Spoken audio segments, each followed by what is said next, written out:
Erdogan will not forgive Putin for this. Russia attacked Turkey. The Black Sea instantly turned into a fierce battleground. The Kremlin will regret this. Our forces are breaking records in Russia. The new strikes by the armed forces of Ukraine have exceeded all expectations. You will be shocked. Moscow has been shut down. Ukrainian drones have forced the Russian capital to become a zone of total isolation. Crimea and Donbas are on the verge of change. It's real hell there. An assassination attempt on Putin. Nothing like this has ever happened before. The bunker dweller cranked his fear to the maximum and appeared in public with a shocking entourage. And all of this happened right now. Hello, I'm Daryna Hutskalo and we're getting started. It's hard to believe. Putin has launched attacks directly against Erdogan. Russian drones struck the ANT cargo ship, which was leaving a port in Odessa region with cargo on board. The vessel sails under the flag of Vanuatu, but the ship-owning country is actually Turkey. And this gesture looks quite significant. As a result of the strike on the ship's superstructure, a fire broke out. Thanks to the coordinated and professional actions of the Marine Search and Rescue Service units and the naval forces of the Armed Forces of Ukraine, the fire was quickly contained. It became known that 2 crew members were evacuated and taken to a medical facility. The Russian Federation persistently and deliberately continues to create a threat to international maritime shipping by launching attacks against civilian infrastructure and merchant vessels. It is worth recalling that Russian occupiers have attacked civilian ships in the Black Sea more than once before. Even those that are in Ukrainian territorial waters or heading to the ports of Odessa. And this has long ceased to look like a coincidence, but rather like a systematic terror campaign against civilian shipping. Notably, back on May 18th, Russian forces struck a Chinese merchant vessel. The Kremlin is increasingly crossing the line. What will the consequences ultimately be, and will Putin receive a stinging slap first from Xi Jinping and now from Erdogan as well? We are following the developments. This has never happened before. The most devastating strike on Russia's Yaroslavl region. According to Governor Mikhail Yevrayev, drones struck directly at industrial fuel storage facilities. It is now impossible to hide everything behind the reassuring phrase, "The situation is under control." Amid the shelling, the authorities were even forced to block the Yaroslavl highway toward Moscow. Later, the governor noted that the restrictions had been lifted. Nevertheless, the people of Volgograd, Russia, also had a sleepless night. Guys, things are very lively here in Krasnoarmaysky, right at the ceramics plant.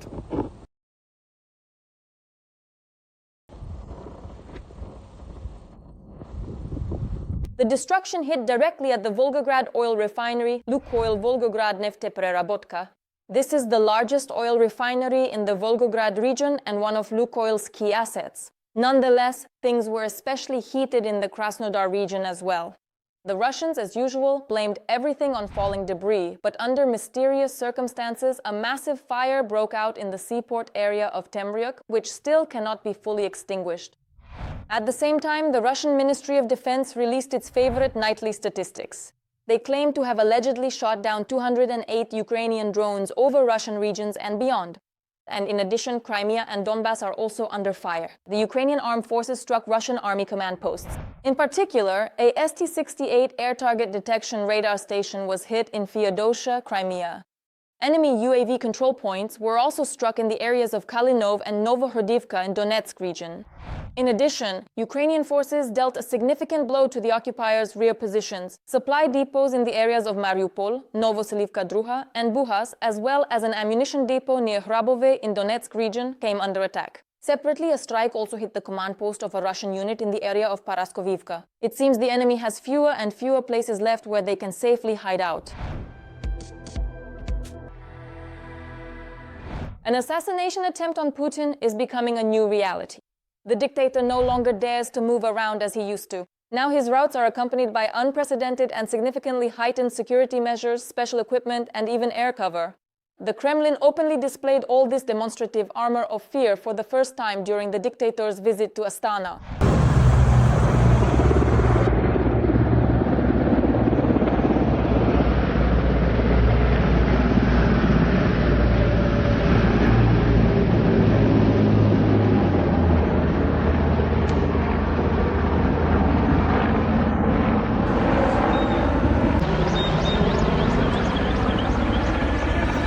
All of this suggests that in Moscow, they have long stopped feeling untouchable, even behind security lines. From now on, the dictator is protected by an armored vehicle equipped with a spot for a machine gunner. And that's not all. Another vehicle with electronic warfare equipment right on the roof has been added to the motorcade. A car with a structure on its roof, which according to Mikhailov could be an electronic warfare system, was also spotted in the presidential motorcade. At the same time, the CIT representative noted that various communication devices can be installed on the roofs of such vehicles. Moreover, now the movements of the bunker dweller are monitored not only on the ground, every route is now additionally secured from the air as well, which only highlights the noticeably heightened level of nervousness surrounding Putin.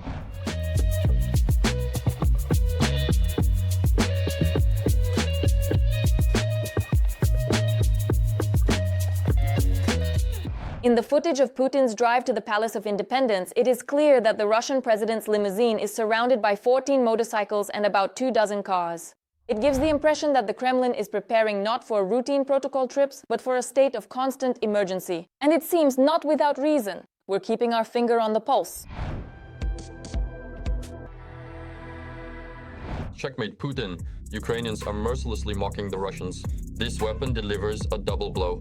A triumph live on air. Malyuk, Vampir, Babka, Pivonsan, these are no longer just pieces of equipment, but psychological attacks before the battle. Our creativity lifts up our own spirits while knocking the ground out from under the enemy. While Russians study the hardware, Ukraine enters the game hard. The first details are coming up next. The meme-worthy Pivonsan tears apart a strike Shahed. A missile with the elegant name Flamingo destroys a workshop at the Iskander missile factory in Votkinsk. The vampire draws the enemy's blood. We're just starting to work on the village, on the houses, on the basements, intercepting with spotters immediately, shouting out, "The Grim One is working, Yaga, Yaga is working."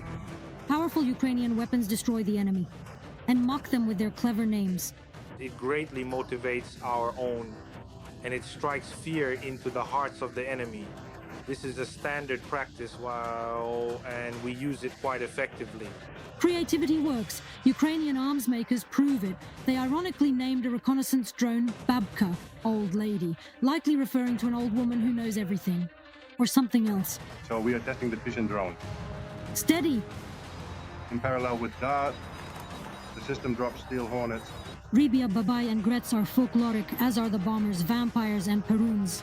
Lightning, god of the wind. As a direct result, when this massive heavy bomber flies by, the enemy feels all the intense fluctuations in atmospheric pressure due to the powerful explosions of heavy bombs, and the legendary vampire begins to go on its nightly hunt. The Russians are so frightened by our heavy bombers that they call them Baba Yaga, to their own misfortune. And our teammates started designing and making certain patches where Baba Yaga is in a mortar with Baba Yaga written on them, and so on. The name Vampire didn't appear right away. This bomber is the creation of one of the engineers. And at that time, he called them, well, they were called Hexacopter 1, Hexacopter 2, Hexacopter 3. And at some point, the soldier calls this engineer and says, "Could you please send us a Vampire to the front?" Now, as we well know, today the Vampire is the most highly successful and effective drone on the active front line. The naming hits the target perfectly. It's a precise thing, and sometimes even very funny. This is the Pivonsan. That's it. Everyone knows what we call it among ourselves in everyday speech. And it all started with the developers. Back then, inside the company, the guys called the drone they were developing Pishyun.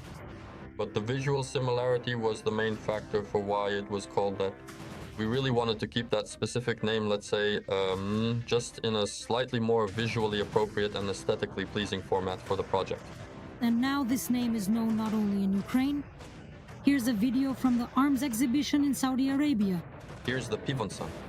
And do you tell people what its real name is? Do you then explain to foreigners that it's Ukrainian? Yes, often. They tell foreigners that they hit a Russian Shahed with a Ukrainian? At the moment, it ranks in the top 3 for effectiveness and is steadily increasing the number of shootdowns. At this point, that's already more than 2,000 Shaheds shot down and over 3,000 total aerial targets destroyed. Our fighters have even come up with a fitting term for shooting down enemy targets. They say zapisanali. It's more than just downing a Shahed, it's zapisanaliing it. And recently, the list of meme names has expanded. Now we annoy the Russians not only with Pivonsans, Also D1L, DAC, and OEP1. That is the entire list of them. So for most people, these are simply just names. For the military, these names are even funnier. When Russians hear them, we usually imagine drones, right? But they imagine something completely different, and maybe that's why some of them actually get scared. the Russians get scared while our defenders find it fun and exciting. And as we know, humor saves even in war. War is fundamentally about carrying heavy and truly excessive burdens. It is about the blood, the pain, the loss, and the unrelenting, constant challenges we face every single second. Such names add a much-needed and certain sense of humor to our ranks as well. And when these things first appear, they are discussed and slowly begin to change, transforming the way we perceive the harsh and unforgiving reality of the situation we face. And it also has an effect on the enemy. If we confront and strike the enemy with a smile in this context, it also serves to demoralize them. The process of naming weapons and military operations has consistently served as an element of information warfare, meant to bolster the army's morale. Remember the German tigers and leopards? Well, it all comes from there. During the middle years of the last century, the primary ideologists of propaganda and the architects of information warfare were the ones who fundamentally shaped this entire system. However, the Russians lack accuracy and humor in their naming, resulting in dull names like Kidders, Oreshniks, and Gerans. I believe this is a calculated attempt to hide the brutal and devastating reality of this war behind whimsical and deceptive names like Buratino, Oreshnik, and various other technical designations, specifically so as not to let their own people fully comprehend the immense and tragic magnitude of the unfolding catastrophe. After all, they're even afraid to call the war a war. Meanwhile, Ukrainians keep trolling the enemy. On social media, people are suggesting naming long-range weapons Putin. And then they joke it's unlikely that Russian air defense would work over the Kremlin because who would dare to shoot down Putin? Yevgenia Tereshchenko, we are Ukraine United News Marathon. Lukashenko won't get through. Ukraine is actively strengthening its defensive lines in the direction of Belarus. Fortifications, engineering structures, and more. This ensures the enemy breaks their teeth before entering our territory. Our forces are eliminating any chance for the enemy to attempt any adventures, as Volodymyr Zelensky stated decisively. Minsk is playing as if it's their last chance. What could this turn into for them? Let's watch. The state borderline with Belarus. Less than a kilometer from here is the border outpost of our northern neighbors. For now, everything is quiet, but our border guards keep a constant watch on them day and night. The situation can shift quite dramatically at any moment. We are constantly on high alert, and there are always reserves ready to move out at any moment to protect and defend the state border. The situation along this border section is monitored from the air. And also with the help of surveillance cameras, which are installed along the entire stretch of the border. Looking at the very first monitor display, we can see the uninterrupted direct video feed from the remote surveillance cameras. Moving over to the second monitor screen, we can see the continuous high-definition live stream from the unmanned aerial system, which is used for high-quality reconnaissance of the entire surrounding territory of the Republic of Belarus. No concentrations of equipment or personnel near the state border have been detected, but despite this, they are always on alert. Our defenders assure us the border has been securely fortified, so breaking through here will not be easy. Right at the border itself, a whole complex of engineering barriers has been set up. Behind this concrete wall, there are deep anti-tank ditches and razor wire, and that's only what can be seen. Underground, a branched network of mine-explosive traps has been set up for the enemy, targeting both heavy equipment and personnel. And it's like this along the entire borderline. Daily, we continuously enhance and refine our servicemen's skills in conducting defensive operations. Yes, every day we improve conducting reconnaissance operations. Our primary objective is to identify specific indicators that may indicate active preparations for an offensive. Preparations for potential threats are underway along the entire state border with our northern neighbors, from Volyn to Chernihiv region. President Volodymyr Zelensky stated that the Kremlin has several scenarios for drawing Belarus into the war against Ukraine. Therefore, in the 5 regions that share borders with our northern neighbor, fortification structures are being expanded and improved. The events of the year 2022 demonstrated to border guards that the border with Belarus is dangerous. We are prepared for any situation that may currently arise along the state border. The section of the border with Belarus in Rivne region is also being made impassable for the enemy. To protect against aerial threats, routes are secured with anti-drone barriers, seismic sensors are installed, and special fortifications are built for engaging the enemy, including from the air. There are enough forces and resources to counter any threat. We are standing on the border with Belarus. Yeah, just look at these incredible beauties. Powerful long-range Ukrainian cannons. They reliably protect our borders, so let them not even think about coming here. The standard 155mm caliber can strike targets at a distance of over 24 kilometers away. According to intelligence, our northern neighbors are building new roads in the border area and setting up artillery positions. They have imposed strict restrictions on civilians visiting forests in 19 districts, mostly near the state border. We do not completely exclude the distinct possibility that Russia may still redeploy various military forces and strategic assets to the territory of Belarus, okay? And this country, as has already happened before in the past, may offer up its sovereign territory as a platform for additional military operations and strategic actions to be carried out from within its borders. The greatest threat is in the Chernihiv-Kyiv direction, the head of state stated. But for large-scale operations from the north, Russia currently does not have enough forces, experts say. However, now Ukraine is demonstrating its firm stance toward Russia's ally, and if the Kremlin's devious plans are carried out from its territory, Belarus will receive an appropriate response.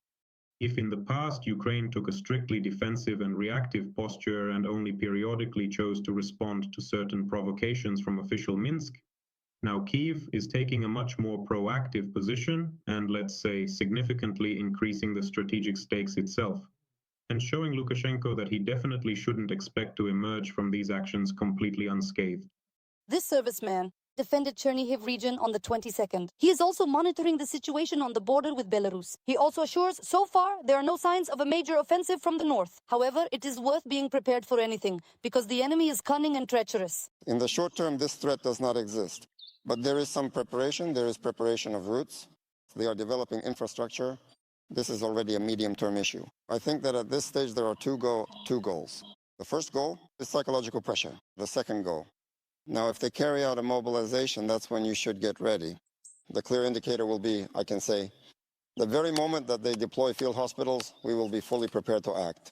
Although Lukashenko has stated that he does not plan to engage in combat against Ukraine, the self-proclaimed president of Belarus has been helping the Kremlin in every possible way since the very first days of the full-scale war. For now, he still manages to keep his balance. How long will he be able to keep it up? I don't know. As long as there is a regime in Belarus that is loyal to Putin, the risk of invasion will always remain. Katerina Kurbanova, Pavlo Lisivnenko, Fakti ICTV, United News. Now, it's certain that Trump won't last until the end of his term. This is already being discussed openly. America's leader is rapidly going downhill. No use hoping for a miracle. The world order has collapsed, and Donald Trump's decisions have led to a shock. The time for reckoning has come. Americans are going to extremes and quite literally are carrying the president out of the White House. What will happen next and who could become the new master of America? Don't miss it. A comprehensive new poll conducted across America by a highly respected sociological research firm commissioned by the Washington Post showed that the results for the current administration's leadership team are quite disappointing. 66% of Americans do not approve of Trump's decision to start a war in Iran. Furthermore, 76% of respondents have felt a significant increase in the overall cost of living. 72% have noticed increased inflation.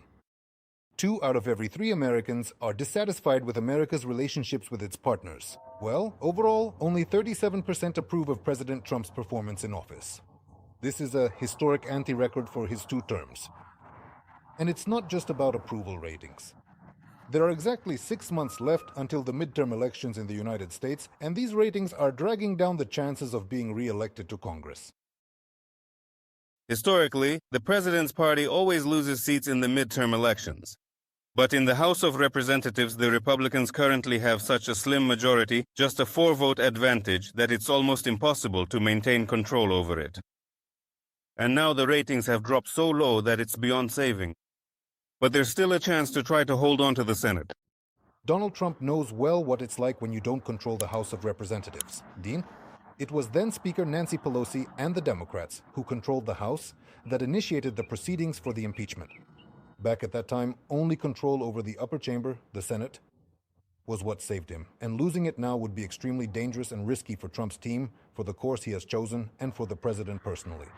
And he will do everything he can to at least keep the Senate. But people vote with their wallets. Gas prices across the United States jumped from $3 per gallon, which compared to Europe was remarkably inexpensive, to over $4. And voters are feeling the impact of this change both at the gas station and through the steadily rising prices of almost everything else they buy. It can't be resolved in a short time, because to do that, the war in Iran must first come to an end. But even after it ends, the economy will still be unstable. So they're essentially preparing themselves for defeat. The Washington Post, citing multiple anonymous sources in the White House, is currently reporting that the administration has already begun instructing political appointees in the executive branch. They are being asked to get ready for potential intense confrontation with lawmakers, and for the most rigorous and strictest possible oversight after the Democrats win the midterm elections. In other words, this is essentially the first clear public indication that the Trump team is not just considering the possibility of defeat, but has actually fully accepted the reality of the situation and will try to at least save and protect the president's personal approval rating and political influence. Should the ongoing conflict in Iran finally come to an end, and the national economy begins to stabilize once more, then Trump's personal approval rating might rise to 40%, instead of the current 35%. And they are doing everything they can to achieve this. Trump has once again started talking about a distant political future. At an event in the White House dedicated to supporting small business, he suddenly remarked that, say, when he leaves office in 8 or 9 years, he himself will be able to take advantage of these changes. This is a direct hint that he does not rule out a third term, which is not provided for by the Constitution. But the problem isn't even that. It's in the deep disappointment of Trump's traditional voters, who used to forgive him for everything. This means that in today's hearings, it's no longer America first, but rather we shouldn't get involved in other people's wars. This will undoubtedly have a significant impact on the president's personal support levels. It will be interesting to see where all these votes go if at some point Donald Trump steps off the political stage. And according to confidential internal discussions, he is increasingly consulting about whom he could hand over power to after his term ends, actively encouraging his loyal supporters to vote for his successor.